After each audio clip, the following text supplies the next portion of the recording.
You're listening to an audio article by the Common Constitutionalist.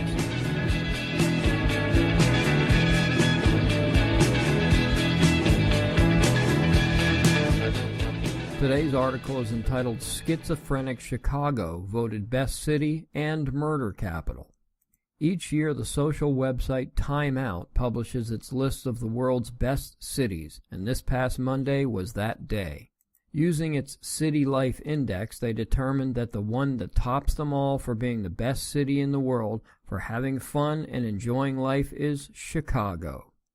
Yep, quote, Chicago is ranked the best city for having it all through Time Out's extensive City Life Index, unquote.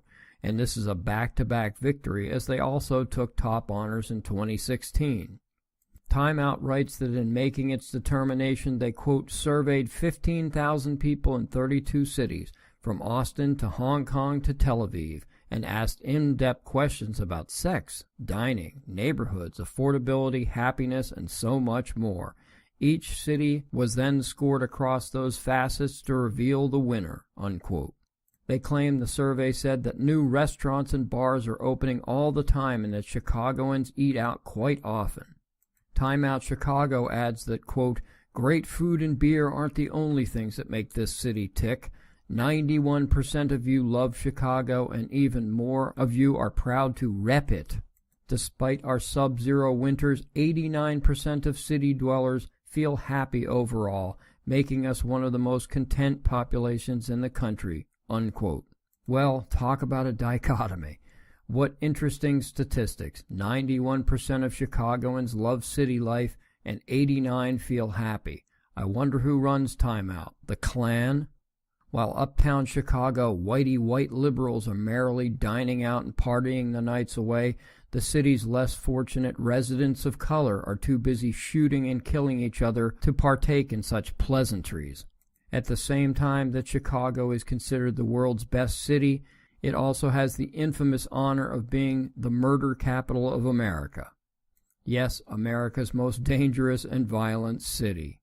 It was reported that 2016 was a banner year of sorts. Chicago captured its first world's best title, yet 2016 was also the worst year for homicides in nearly 2 decades in the Windy City, with 762 murders, 3,550 shooting incidents, and 4,331 shooting victims. On average, 12 people are shot in Chicago every single day, and it experienced more murders than New York and Los Angeles combined last year. The number of homicides in Chicago since 2001 also eclipsed U.S. war dead in Iraq and Afghanistan by September 2016. The figures are staggering. From 2001 through September 2016, Chicago had experienced 7,916 murders. The number of Americans killed in the wars in Afghanistan and Iraq during the same time period was 2,384 and 4,504 respectively. The number in Chicago has grown significantly since. The left loves to vilify us on the right as being heartless and turning a blind eye to the violence and plight of inner-city blacks and other peoples of color. Yet it is only the urban-dwelling white liberal elitists who are loving life in the city, while mere blocks away their fellow Chicagoans of color are struggling just to stay alive. You tell me who is really heartless. Thank you for listening.